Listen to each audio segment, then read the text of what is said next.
बीते लंबे समय से इजराइल और ईरान के बीच चल रही लड़ाई में कुछ दिन पहले ईरान ने 100 से ज्यादा मिसाइल दागकर इजराइल की कमर तोड़ दी थी। उसी हमले के बाद से इजराइल बदला लेने की बात कर रहा था, लेकिन इसी बीच अब खबर आ रही है कि इजराइल ने अपना बदला ले लिया है। जानकारी के अनुसार शनिवार 26 अक्टूबर की सुबह ईरान पर इजराइल ने सबसे बड़ा हवाई हमला शुरू कर दिया। इजरायली मीडिया की रिपोर्ट के अनुसार शनिवार को ईरान पर हुए हमले में इजराइल के 100 से ज्यादा फाइटर जेट शामिल थे। इनमें अत्याधुनिक F-35 भी शामिल था। वहीं इसी के साथ इस हमले के बाद इजरायली विदेश मंत्री ने कहा कि हमारे विमान सुरक्षित रूप से घर वापस लौट आए हैं। हाल के महीनों में ईरान द्वारा किए गए हमलों के जवाबों में यह हमला किया गया था। हमारा मिशन अब पूरा हो गया है। लेकिन इजराइल का यह हमला उस पर काफी भारी पड़ गया। ऐसा इसलिए क्योंकि हमले के 4 घंटे के बाद ही इजराइल में युद्ध के सायरन बजने लगे। हिजबुल्लाह ने इजराइल पर तुरंत जवाबी कार्रवाई करते हुए ताबड़तोड़ रॉकेट और मिसाइलें दाग दिए।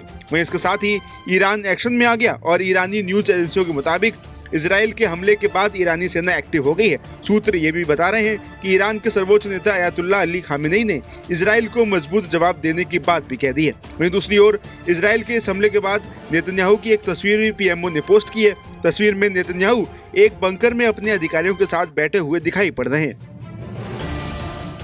वहीं इसके साथ उनके इस हमले के बाद अब उनके ही देश के नेता नेतन्याहू पर सवाल उठाने लगे हैं। इजराइल के विपक्षी नेता यायर लापिड ने ईरान पर बड़े पैमाने पर बैलिस्टिक मिसाइल हमले के लिए आईडीएफ सहित नेतन्याहू को लताड़ा है। उन्होंने सेना की सैन्य प्रतिक्रिया की आलोचना करते हुए कहा कि ईरान एक्सेस ऑफ एविल का प्रमुख है। साथ ही उन्होंने कहा कि इस कदम की वजह से देश को भारी कीमत चुकानी होगी। वहीं इसके साथ उन्होंने आगे कहा कि ईरान में रणनीतिक और आर्थिक लक्ष्यों पर हमला नहीं करने का निर्णय गलत था। हम ईरान से बहुत अच्छी कीमत वसूल सकते थे और हमें ऐसा करना भी चाहिए था, लेकिन हमने ऐसा कुछ नहीं किया। इससे नेतन्याहू सरकार की विफलता दिखाई पड़ती है।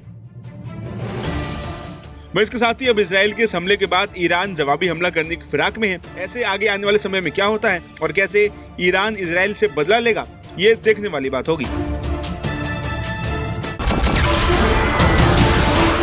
नमस्कार, मैं हूं मानक गुप्ता।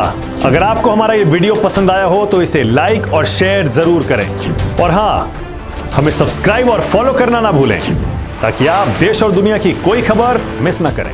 तो जुड़े रहिए हमारे साथ और देखते रहिए न्यूज़ 24।